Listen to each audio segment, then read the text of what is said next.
Olá, sejam bem-vindos e bem-vindas às lives de dança, onde a gente conversa sobre planejamento estratégico para artistas. Hoje a gente vai conversar sobre aprender a dar aula de dança sozinho, sou um autodidata. Será? E essa é a pergunta que eu faço. Eu sou Priscila Pata, sou especialista em autogestão de carreira de dança há 22 anos e esse é um espaço onde eu compartilho conteúdos de alto valor que estão relacionados com a área da dança, a área de planejamento estratégico. Para quê? Para a gente aprender a dominar a nossa carreira com dança de uma vez por todas, do zero, mesmo que você esteja começando do zero, ou mesmo para você que já é um profissional, uma profissional experiente, até o contrato fechado. A ideia é que a gente dê uma olhada para a nossa profissão, né, e para a nossa intervenção, né, dentro da profissão, e que a gente comece a identificar pontos cegos, para que a gente comece a identificar certos vícios, coisas que mais nos afastam desse objetivo de fato dominar a nossa carreira do que nos aproximam. Então fica aqui que até o final dessa live a gente vai conversar bastante sobre essa que é uma das tradições de dança. Tradição no sentido de ser aquilo que a gente repete, aquilo que a gente acredita, aquilo que a gente mantém dentro do universo da dança, mas que hoje em dia não faz tanto sentido mais. Então, aprender a dar aula sozinho, será, gente? Quem nunca ouviu, né, uma pessoa falando disso? Não, eu aprendi sozinho, né? Levou muitos anos para eu poder me formar como professor, como professora, mas a minha formação é livre, não tive outras pessoas por trás, não. Quer dizer, sou um autodidata, né? Será, gente? Eu fico pensando sobre isso, assim, e a live de hoje é exatamente para a gente poder entender, né, o que é que a gente quer dizer quando a gente se intitula uma pessoa autodidata, um profissional autodidata, né? E por que é importante a gente pensar sobre isso, né? A gente destrinchar essa conversa sempre e quando a gente está pensando em melhorar a nossa performance, melhorar a nossa atuação como profissionais, né? Então, essa frase, né, essa afirmação de eu sou um autodidata é algo que sempre me chamou a atenção, né, ao longo da minha carreira. Eu já ouvi isso muitas vezes de colegas de trabalho. E se você não ouviu isso, talvez você seja essa pessoa que se afirma um autodidata. E aí, para isso, eu considero que essa live de hoje vai ser importante para a gente poder atualizar o sistema. E aí, de qual sistema que eu estou falando? Estou falando do nosso sistema de crença. Estou falando de tudo aquilo que a gente afirma repetidas vezes, tudo aquilo que a gente dá manutenção, que a gente sustenta, né? Porque as nossas crenças, elas são determinantes para os passos que a gente vai seguir e adotar ao longo da nossa carreira, né? Ou seja, é a partir daquilo que você acredita, né, que de alguma maneira faz sentido para você, que você vai desenhando, né, toda a sua trajetória artística, mesmo que isso aconteça no plano inconsciente, né, mesmo que você não esteja realmente no controle, né, da sua carreira. Mas então o que é um autodidata, né? Um autodidata, a palavra autodidata significa que é aquela que aprende sozinho, né, que não teve mestres, não teve professores. E aí vem uma primeira questão para a gente poder pensar na dança, né? Você nunca teve professores na sua vida? Você nunca fez aula com absolutamente ninguém, ainda que tenha sido no contexto virtual, né? A gente sabe que no começo dos anos 2000, a gente teve uma geração bastante representativa e significativa de dançarinos e dançarinas que aprendiam a dançar através dos vídeos do YouTube. Então, mesmo que a gente não esteja considerando, né, professores e mestres no contexto formal, quer dizer, eu vou para a sala de aula e vou estudar com um professor ou uma professora, eu duvido que vocês nunca tiveram nenhum tipo de professor, nenhum tipo de mestre no sentido de ser uma figura de referência, né? É muito comum, se a gente pensa, por exemplo, no contexto das danças urbanas, é muito comum que essas pessoas elas se reúnam em grupos, seja na rua, na quadra de futebol ou em algum outro contexto, mas eles se reúnem em grupos para poder treinar coletivamente, para treinar juntos, né? Então, nesse cenário, a gente não vai ter exatamente a figura centralizadora do professor ou da professora, mas a gente vai ter esse grupo que se orienta, que se contamina, que se inspira, que se ajuda, né? Então, nesse sentido, isso também configura, né, o aprendizado coletivo. Se é coletivo, deixa de ser autodidata, né? Então, a gente não pode desconsiderar, né, deixar de lado esses aprendizados indiretos, essa forma indireta que a gente tem de aprender dança, seja nesses contextos de grupo, seja nos contextos de vídeos que a gente assiste, dos espetáculos que a gente consome, né? E por que a gente não pode considerar? Porque isso é uma forma de aprendizado do corpo, né? É assim também que a gente aprende, né? O ser humano, por ser um ser sociável, ele aprende por contaminação, por inspiração, né? Por aproximação, afinidades, né? Então, mesmo que a gente não tenha consciência de que essas coisas estão acontecendo, elas acontecem, né? E isso não sou eu que estou falando, né? Isso são áreas de conhecimento que vão estudar o comportamento humano, que vão estudar o funcionamento da fisiologia e das suas abstrações, subjetividades humanas. Então, a gente pode pensar na filosofia, na psicologia, nas ciências sociais, na antropologia, na própria área das artes.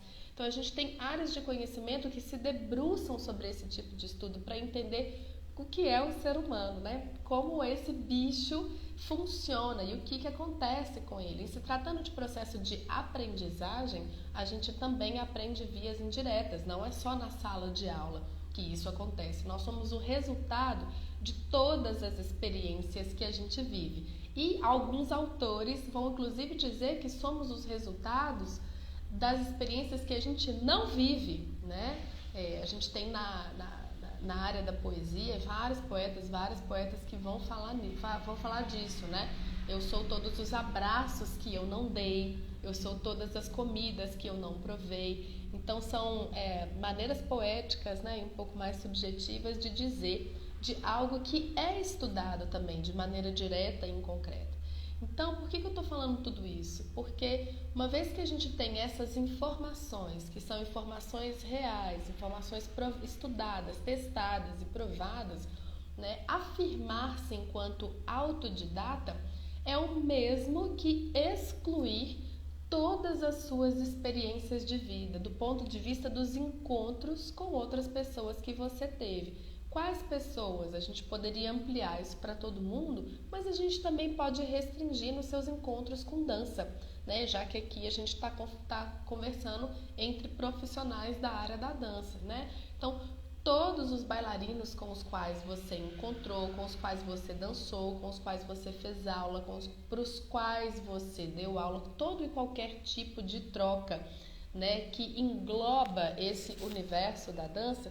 Quando você se afirma um autodidata, você está excluindo esses encontros, né? Você está, de alguma maneira, ignorando todas essas influências, esses atravessamentos, né? Essas contaminações que você teve com certeza, mesmo que você não saiba que isso aconteceu. E afirmar esse tipo de coisa hoje em dia, né? Não, eu não tive ninguém para me ensinar, eu aprendi sozinho, né? É uma bobagem.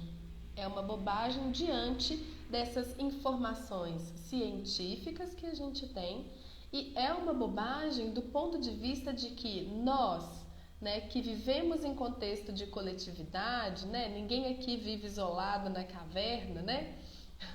Nós somos de fato um mosaico, né? Nós somos tudo aquilo que a gente vê, ouve, come, cheira, sente, né? E etc. Então, quem nunca aí já foi comparado com o pai ou com a mãe, né? Ou com o cuidador, a cuidadora mais próximo, né? A gente vai pegando esses trejeitos, né, das pessoas que nos cercam, né? Então, é muito importante, me parece muito importante que do ponto de vista da profissão, tá? Fora da profissão, cada um faz o que quer da sua vida, mas é muito importante do ponto de vista da profissão, né? Quando a gente se intitula, sou profissional da dança, né? Sou uma pessoa qualificada para trabalhar com isso, eu posso cobrar por isso, né? E eu vou responder por isso. Então, é importante que, nesse sentido, nesse lugar, né, que a gente se atente, né, primeiro, para as crenças que a gente anda com elas, né, que a gente carrega elas nas nossas bagagens, né, e para aquilo que a gente sustenta como verdade absoluta, né, que às vezes isso pode muito mais nos afastar dos nossos objetivos, por exemplo, de dominar a nossa carreira, né, de ter uma performance melhor na nossa carreira, do que de fato nos aproxima, né. Hoje em dia a gente se afirmar como autodidatas, nós que estamos aqui, né, em contato com informação 24 horas por dia, e é muita informação, não só informação, mas conhecimento, lives como essa, né, por exemplo, onde eu compartilho a minha experiência profissional com você, é uma live que te entrega alto valor, né, que te entrega algo que você de fato pode usar no seu dia a dia, se isso fizer sentido para você ou não, né, então a gente está diante de muitas informações, de muito conhecimento, a gente está sendo literalmente bombardeado por isso, dentro e fora das telas, né? Então, nós somos pessoas mosaico, né? Somos pessoa mosaico. Tem um jeito que você fala que se parece mais com aquele ou aquela pessoa, tem uma forma de vestir que foi algo que te inspirou, nem que seja uma propaganda ou um afeto, essas coisas todas, né? Elas vão nos constituindo. Mas então, o que eu posso fazer então para poder melhorar nesse aspecto, né? Uma vez que eu, enquanto profissional, eu tomo consciência disso, que não, eu até achava que eu era uma autodidata, mas agora eu estou entendendo que não. Mesmo que eu não tenha tido a figura de um professor, uma professora, né, formal, mesmo que eu não tenha ido para a sala de aula, né, propriamente dito, eu tive outras formas de aprendizado e de construção, né, do profissional que eu sou, que elas interferiram e me influenciaram diretamente. Então, isso já faz com que eu não seja uma pessoa autodidata. O autodidata é aquele que aprende sem mestre, que aprende sem professor, né? E aí a gente pode questionar essa figura do professor e essa figura do mestre, né? É isso que a gente vem fazendo aqui. Você tem duas formas, né, de aprender com outras pessoas. Você tem a via direta, quando você procura o professor e a professora, você vai lá na sala de aula, né, e você vai estudar com essa pessoa, e você tem todos os outros contextos que no caso da dança são variados, né? Por exemplo, grupos de treinamento onde você não tem a figura centralizadora de um professor, mas onde todas as pessoas estão aprendendo e ao mesmo tempo ensinando a todas as pessoas. Você tem o contexto de apreciação. Ana May Barbosa, né, que é a autora da abordagem triangular, ela vai falar que um dos pilares do ensino-aprendizado em dança é a apreciação. Então, é quando eu vou assistir coisas, né? Então, eu posso ir no duelo de MCs no domingo que tem apresentação de dança e eu vou ver aquelas pessoas dançando. Isso é um jeito de aprender. Eu posso abrir as redes sociais, YouTube, Instagram, seja o que for, e assistir aos vídeos, e isso me dá, né, condições, né, me dá base para aprender. Eu posso ir aos teatros e aos outros espaços de apresentação formal e eu também vou aprender com isso. Então, ter esse entendimento, né, do que é que a gente está chamando de mestre, do que é que a gente está chamando de professor, isso é benéfico para nós, porque nos tira de uma zona de pontos cegos, né? A gente vai chamar de pontos cegos, ou seja, aquilo que está presente no espaço, no contexto, mas que eu não estou dando conta de ver por uma razão ou outra, né? E aí é que está o pulo do gato, né? Não é porque eu não percebo determinada coisa que ela não exista, que ela não esteja operando. Então, esse é o cuidado que, enquanto profissionais, é sempre bom e desejável que a gente tenha, né? Eu me faço muito essa pergunta. Quem faz aula comigo sabe disso. O tempo inteiro eu estou perguntando assim, o que eu não estou vendo? O que eu não estou percebendo? O que eu não estou capturando? Porque principalmente na nossa área, né, que é a área da subjetividade, que é a área da fantasia, da invenção, da criação, né, isso vai aparecer assim, mas é o tempo inteiro pra gente, né? A gente está trabalhando ali, desenvolvendo uma linha e tem todo um universo acontecendo que a gente está deixando de capturar, né? Então é importante que a gente duvide, né, das coisas que a gente afirma, né? Que a gente duvide das tradições de dança que chegam para nós, né? Afinal de contas, quando a gente começa a dançar, né, todo um universo, todo um mundo de dança, ele já existia. E ele vai continuar existindo se a gente parar de dançar, né? Quando a gente parar de dançar, né? Então, o que é esse lugar, né? Onde que eu estou chegando? Onde que eu estou me inserindo, né? O que tem aqui posto? Ah, tem aqui posto que alguns bailarinos, algumas bailarinas ou professores e professoras de dança são autodidata. Será? O que vocês estão querendo dizer com isso? Quando você fala que você é um autodidata, o que você está querendo dizer? Você está querendo dizer que você nunca entrou numa sala de aula para poder estudar formalmente dança? Ok, isso é uma coisa. Isso não significa que você seja um autodidata, né? Para você ser um autodidata, você tem que ter estudado sozinho, né? Sem ter assistido vídeo, sem ter assistido espetáculo, sem ter visto ninguém dançando, né? Então, assim, existem critérios para a gente poder considerar e concordar determinadas coisas, né? Não pode ser assim a reveria, né? Porque senão a gente perde parâmetro e toda vez que a gente perde parâmetro, a gente perde também qualidade. Se a gente perde qualidade, a gente perde segurança e perde confiabilidade. Então percebe como as coisas elas estão linkadas, né? E aí eu retorno sempre no ponto. Se a gente está se intitulando profissional de alguma coisa, significa que a gente tem um escopo de informação, de conhecimento e de vivência suficiente para que eu possa me colocar na posição de um profissional, de alguém que pode compartilhar isso com outras pessoas. De que maneira? Sem colocar essas pessoas sob algum tipo de risco, sem vulnerabilizar essas pessoas ou sem expor essas pessoas, pelo contrário, mas cuidando, né, dando ferramentas, apoiando no processo de desenvolvimento dessa pessoa, né? E aí, para isso, nós, enquanto professores e professoras, né, bailarinos e bailarinas, a gente precisa olhar para a nossa própria história, né? Dar luz, dar nome, dar voz para essa história. Então, como que a gente pode, né, pensando no contexto, né, que a gente está conversando aqui hoje? Então, se eu não sou um autodidata, como é que eu posso perceber isso, reconhecer isso de maneiras mais concretas? E aí eu diria que o primeiro passo é olha para o seu currículo. Se a gente está aqui conversando de profissional para profissional, o mínimo que se espera é que você tenha um currículo, onde ali vão estar descritas, né, as suas formações e as suas experiências, né?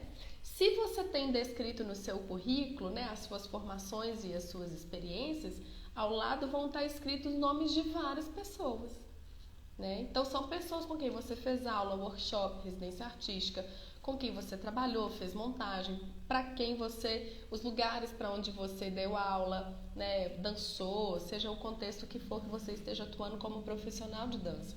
Mas ali tem nome de pessoas, e são pessoas com as quais você teve encontros, com as quais você esteve na presença delas, né? E aí, voltando, se a gente está considerando que uma das formas de aprendizado é o aprendizado indireto, né? Então você pode, a partir da leitura do nome dessas pessoas, começar a responder perguntas, né? Por exemplo, fulano de tal, né? No meu caso, vou pôr Rui Moreira, né? Que foi um coreógrafo com quem eu trabalhei ao longo de 10 anos. O que tem do Rui que ficou mais marcante para mim, né? Quais são as características da dança do Rui que eu trago para mim até hoje, né? Quando eu penso nele, isso vem para mim com muita facilidade, com muita espontaneidade, né? Qual é a dança que o Rui dança, né? O que tem disso que eu sinto que eu ainda trago em mim hoje em dia, né? E aí eu posso fazendo um exercício mesmo. Eu posso criar tabelas. Eu tenho muitas tabelas, né? Eu sempre falo dessas coisas aqui. Eu gosto de visualizar, eu gosto de pôr no papel, né? Pra gente poder concretizar as coisas, corporificar as coisas, né? Então faça tabelas, né? De um lado o nome de todas as pessoas que estão lá no seu currículo. Se forem muitas, delimita entre 5 a 10 pessoas, que são as pessoas que mais te influenciaram, que mais te marcaram. E na listinha do lado, então você tem uma coluna de nomes e você tem uma coluna das respostas a essas perguntas, né? O que ficou de mais marcante dessa pessoa para mim? Quais são as características mais notórias que eu percebo nessa pessoa? E depois você vai comparar essas respostas, né? E aí, a mágica, né, de fazer esses exercícios que são super simples é que a gente começa a se perceber nessas respostas. E aí você começa a se enxergar. Aí você fala, olha, né, esse jeito aqui de trabalhar, de fulano de tal, é um jeito como eu trabalho.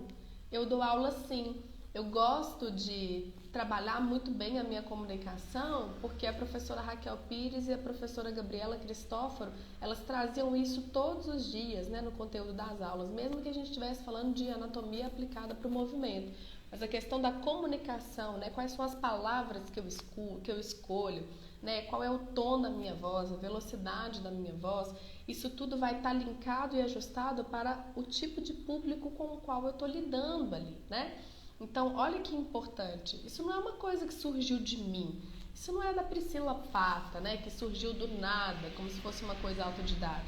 Isso vem principalmente, não só, mas principalmente, no meu caso, dessas duas professoras, né? Então, esse exercício de olhar para o próprio currículo, né, de corporificar, de materializar a nossa própria história, né, de dança, isso traz para a gente informações que são muito preciosas. Para quê? Para que a gente vá se reconhecendo enquanto um profissional da dança que tem características próprias, né? A gente pode todos nós aqui podemos ser professores e professoras de dança contemporânea, mas nós vamos ter as nossas nuances, as nossas diferenças, né? As nossas especificidades, né? Então, isso é maravilhoso, porque isso é o que vai trazendo autenticidade e que vai trazendo personalidade para o seu trabalho, né?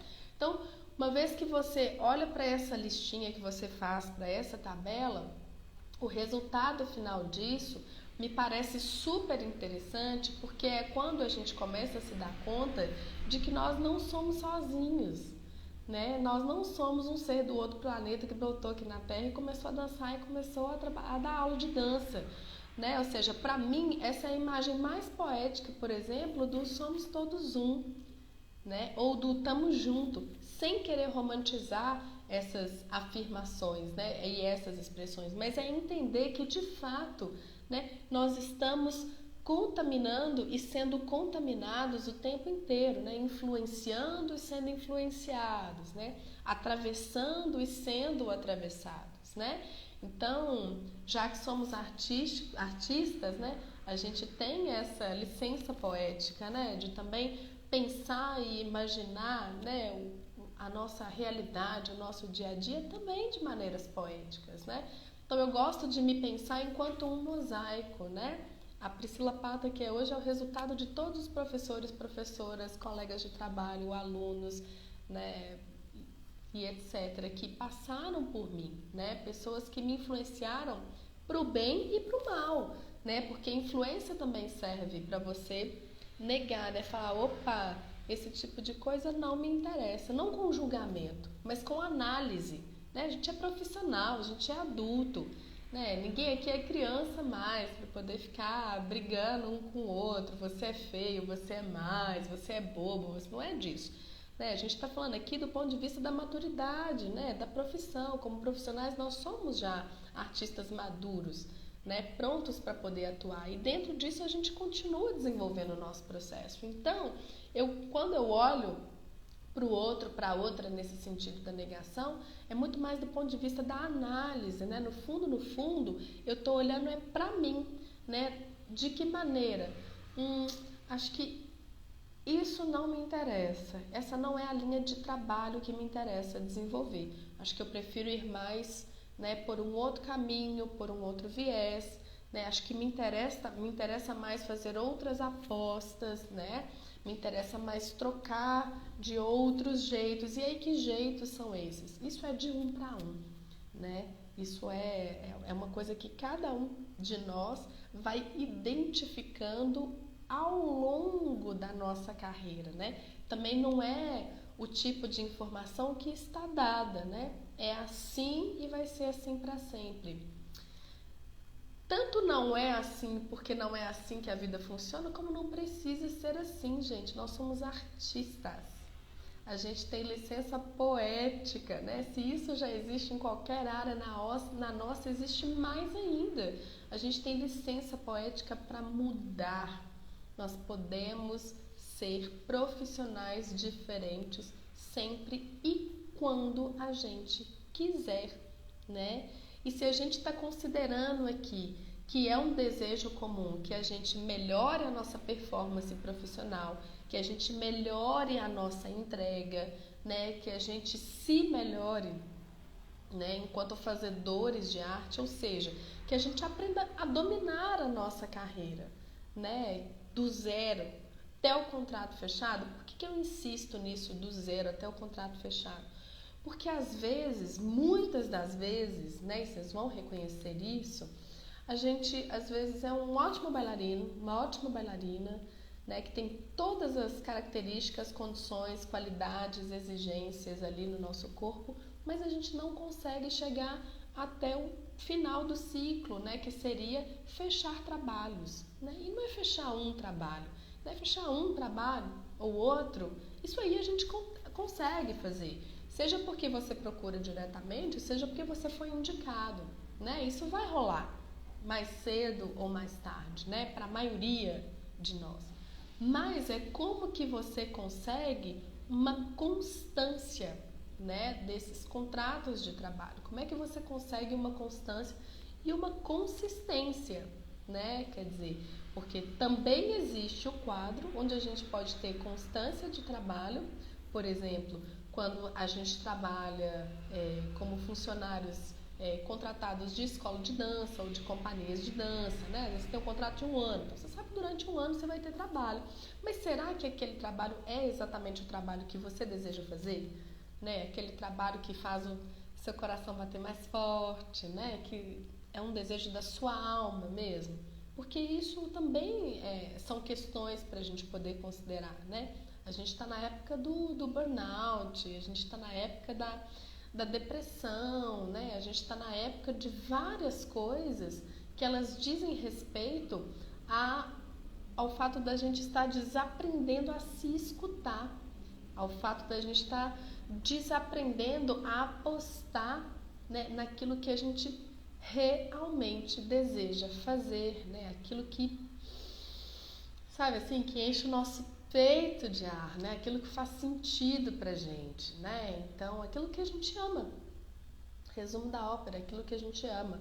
Então, se a gente ama dançar, a gente ama dançar de que forma, né? O que é que faz sentido pra mim, né? Com o que eu quero trabalhar exatamente. Então, a partir disso, né, eu vou desenhando, né, um trajeto, eu vou desenhando um caminho que seja possível para eu alcançar esse objetivo, né? E não ficar só trabalhando a reveria, né? Então a ideia é que se eu quero ser um profissional, uma profissional que domina a carreira do zero ao contrato fechado, eu sou essa pessoa, por exemplo, que vai estar atenta, né, a essas crenças de dança, a essas tradições de dança, que muitas das vezes a gente sustenta e a gente sustenta isso sem questionar muito bem, né? Então, a questão do autodidata hoje em dia é uma questão muito fácil de ser questionada e de ser refutada, né? A gente falou aqui ao longo da live hoje, né, sobre como a gente pode se perguntar, né, se quando a gente fala que é um autodidata, uma autodidata em dança, será que é isso mesmo que a gente está querendo dizer? E aí, se não for, né, o convite é que a gente reveja então a nossa comunicação, né? Então é importante As palavras, elas têm o seu significado, o seu peso. Então, se eu estou falando com uma pessoa que eu sou autodidata, essa pessoa sabe que um autodidata é aquele que aprende sem mestre, opa! Se eu sou uma pessoa que vive em contexto de coletividade não isolado, eu vou estranhar. Vou falar, uai, gente, será que é isso mesmo que você está querendo dizer? Será que você não está querendo dizer outra coisa? Se for outra coisa, faça o esforço, faça o exercício, né? Se proponha a melhorar a sua comunicação, a fazer com que a sua comunicação seja mais assertiva, né? Esteja mais alinhada àquilo que você quer comunicar de fato, porque isso vai ser importante para você, né? Na hora de você montar a divulgação do seu trabalho, isso vai ser importante por causa da comunicação, né? Para você poder saber se você está falando para o seu público mesmo, se você está falando para um público que não é o seu. Isso vai ser importante na hora de você montar as suas propostas de trabalho, né? Então vai estar lá muito bem desenhado o que é que você está propondo fazer, sem deixar sombras de dúvidas, sem deixar interpretações que podem ser interpretações equivocadas. E vai ser importante na hora de você sentar na frente do contratante, da contratante, e defender a sua ideia, vender a sua ideia, né? Porque se nós estamos no mercado de trabalho, nós estamos vendendo serviços e produtos, né? A gente está trocando aquilo que a gente faz, que é a nossa expertise, por dinheiro, né? Por trabalho remunerado, né? Sempre e quando for possível, né? A gente vai cada vez mais, né, nesse caminho rumo a dominar a própria carreira, né? A gente vai começar a fechar muito mais contratos bem remunerados do que não só contratos mal remunerados, como também permuta, né? Permuta vai deixar de ser o nosso meio principal de pagamento por aquilo pelo qual a gente investiu muito tempo, muito dinheiro, muita energia, né? Investiu muitas privações, né? Do ponto de vista, a gente deixa de namorar, a gente deixa de ir em festa de família, né? A gente deixa de ir em casamento de melhores amigos, tudo isso para a gente poder priorizar a nossa formação e a nossa experiência em dança, né? Então, isso tem que ter um retorno, e tem que ter um retorno tanto financeiro, como tem que ter um retorno igualmente subjetivo, ou seja, isso tem que fazer o seu coração cantar, né? Tem que fazer sentido para você. Ao final daquele trabalho, ao final daquele contrato, você tem que ter essa sensação de que valeu a pena, né? De que foi positivo para você. Isso é o valor subjetivo, e o valor concreto é quanto que você recebe por isso, né? Então, uma vez que a gente vai começando a desmistificar essas tradições de dança, né, essas crenças que são ditas e que nem sempre a gente para pensar nelas, a gente vai eliminando esses obstáculos, né? A gente vai tirando os pontos cegos e a gente vai tendo cada vez mais o quê? Consciência e noção, né, de quem eu sou enquanto profissional, o que eu estou oferecendo, o que eu quero entregar, para quem, como, quando e de que forma. E é assim que a gente faz um projeto de domínio de carreira que seja longínquo, né, que seja consistente, que seja duradouro e que seja, acima de tudo, condizente com o seu planejamento de carreira, né, com aquilo que você quer construir para si enquanto um profissional e uma profissional da dança. Então, a partir de hoje, nada de dizer que somos autodidatas, né? É impossível aprender sozinho. Então, eu espero que essa live tenha sido positiva para vocês, assim como foi para mim. Eu adorei montar o conteúdo dela, foi super legal pensar sobre, lembrar das histórias, né? Lembrar das experiências que eu tive, das coisas que eu já ouvi por aí. Espero que tenha feito sentido para vocês também. Se fez, recomenda essa live para outras pessoas que vocês acham que podem gostar delas, né? Essa é a forma de vocês retribuírem esses conteúdos gratuitos que eu tenho compartilhado aqui na internet com muito amor, né? Já vi várias pessoas perguntando se eu estou dando curso, se eu estou dando aula. Ainda não, né? Se vocês querem retribuir de alguma forma, é consumindo os conteúdos e recomendando sempre que possível para pessoas que vão groovar com isso daqui, tá? Então, um beijo para vocês, boa semana e fiquem bem.